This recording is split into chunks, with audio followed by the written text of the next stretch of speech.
Ah, I hope I didn't wake you. I pray you will forgive the unannounced visit, but I wish to speak with you before retiring for the night.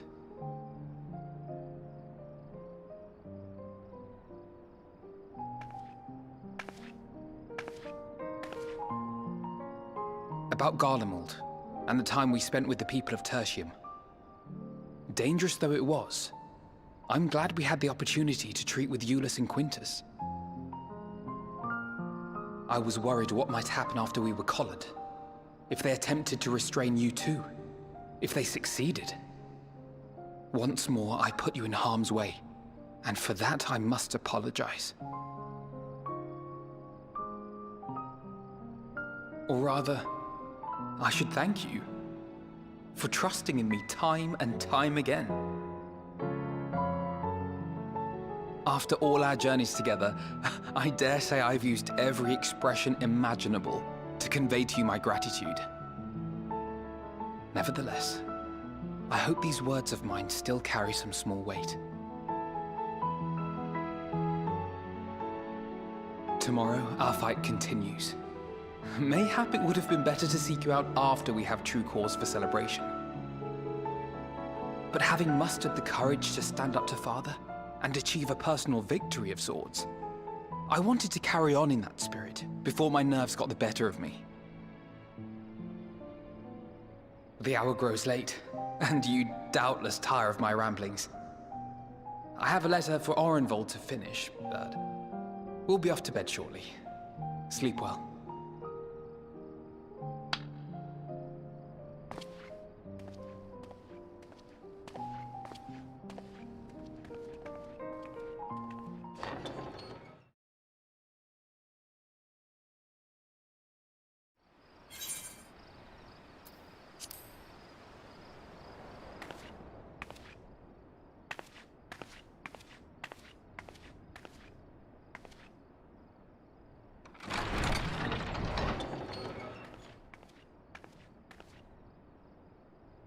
Craving a midnight snack, were you?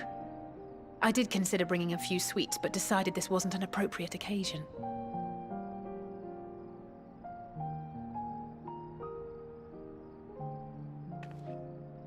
I couldn't sleep. Had a few things on my mind.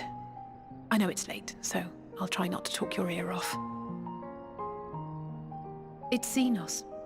I keep thinking back to Garlemald when he'd taken control of your body. An altogether terrifying experience, to say the least, and one that served as a harsh reminder. No one, no matter how strong or quick or clever, is invincible. Not even you. And as much as it might seem at times that you are, one misstep, one mistake, and that's that. Which is why, even though I know you've heard it 1,000 times before, I'm going to tell you to take better care of yourself. Because you really, really should. It goes without saying that we're all committed to this fight. But that doesn't mean that we need to throw our lives away. You know how I feel about noble sacrifices.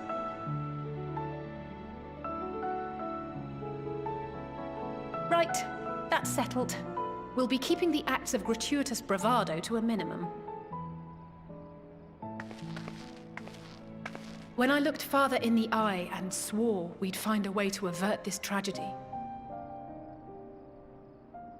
it wasn't a promise just for him. It was a promise for you, too.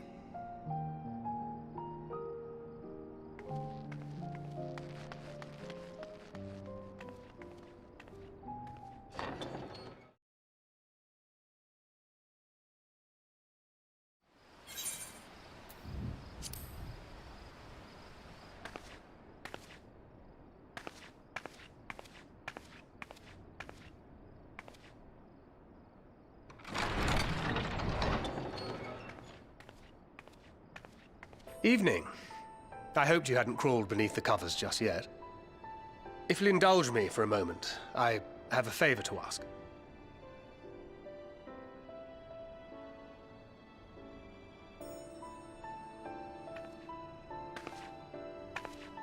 Don't worry. Nothing desperate or dire, if that's what you were wondering. Not yet.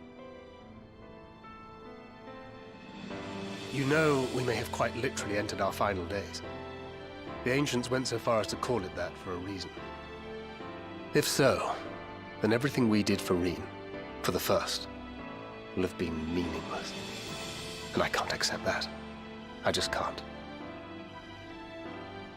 My mind won't allow for the possibility. And that could be a problem.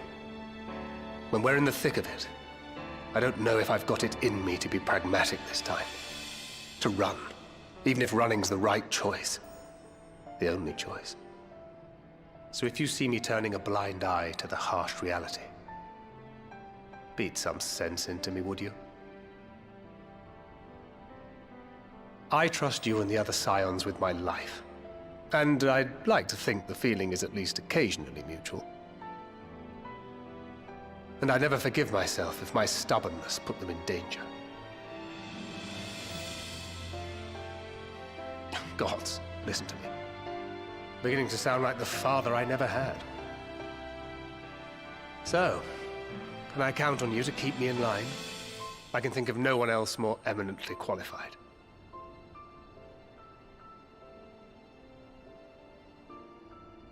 Excellent. Now I can breathe a bit easier. Which isn't to say that I will, given what we're up against. Let's keep this little chat our secret. I'd rather not have anyone scolding us for burning the midnight oil.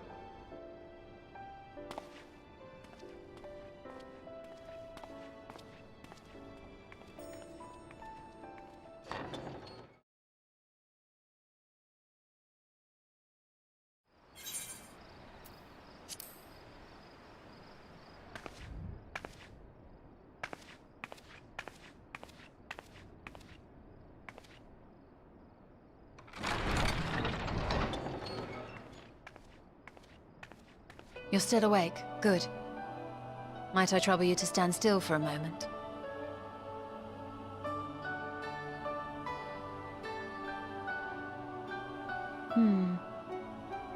Nothing appears out of the ordinary.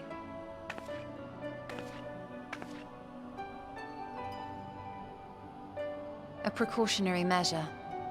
You will recall that serving as a vessel for abundant light in the First very nearly ended poorly. In your recent battle on the Moon, you were almost certainly exposed to similar, if not greater, forces. Fortunately, from what I can see, you and your ether are none the worse for wear. Would that Reen were here to confirm my assessment. To think you actually found yourself in a direct confrontation with Zodiac.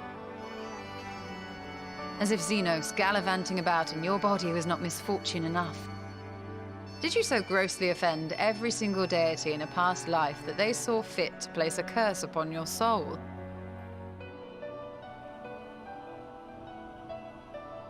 Forgive me.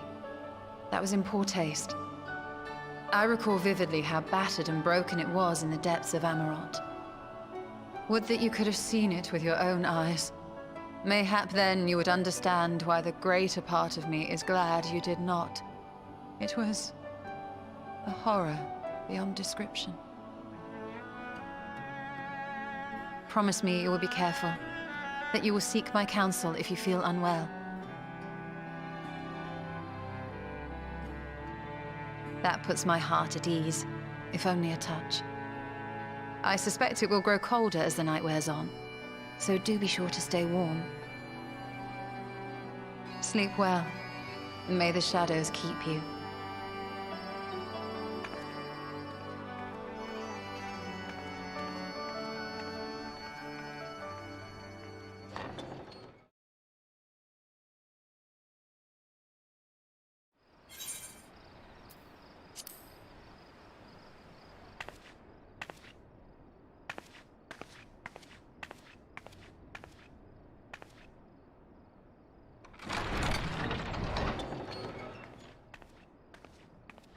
Oh, apologies. I didn't mean to...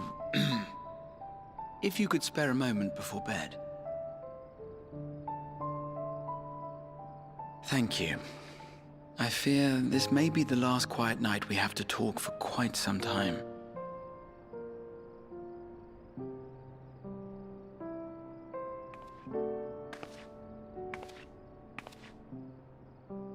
I am troubled of late.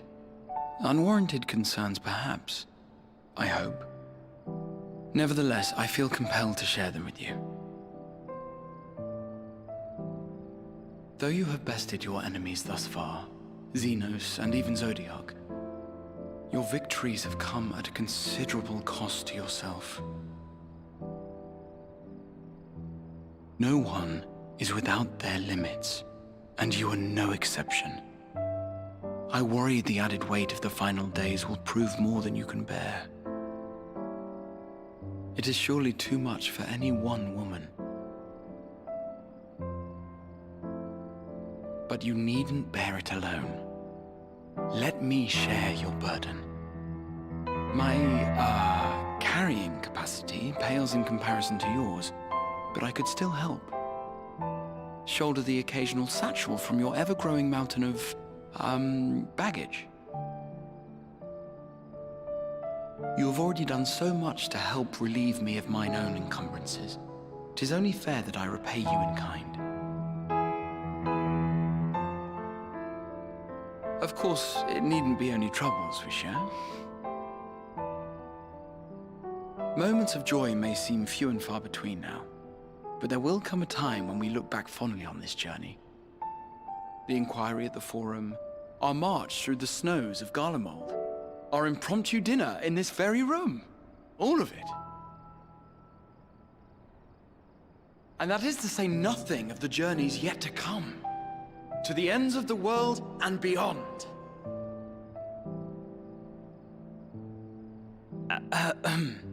But tomorrow will be no less busy than today, and I've kept you from your rest long enough.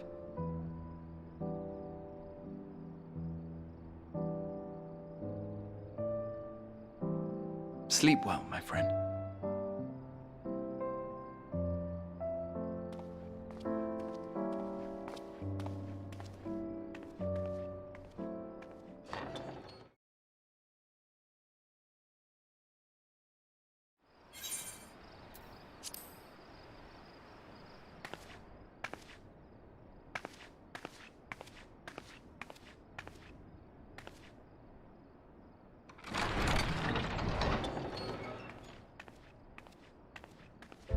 You're alone.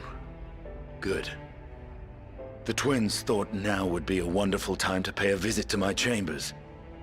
Rather than listen to them bicker over tonight's snacks and tomorrow's plans, I seized the first opportunity to make my escape.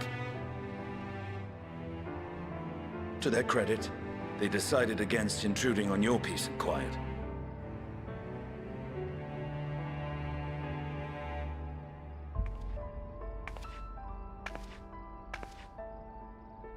Can all be a bit exhausting at times, can't it? I wasn't sure what to make of you at first. During the Dragon Song War, how quick you were to take up a cause not your own. But I came to see that is simply the way of you and yours. I will not pretend to understand this talk of ancient primals and the final days. But I trust in your judgment and choose to believe in your cause. You and Alphinaud have my lance, now and always. You'll need it. Rack and ruin looming on the horizon. Calamity bearing down upon us. There's no place I'd rather be than here. Standing shoulder to shoulder with friends on the front line. So do not hesitate to send me against your enemies. I'll make them rue the day they met me. Now, if you'll excuse me, I could do with a little air. If Alphinaud asks, I was never here.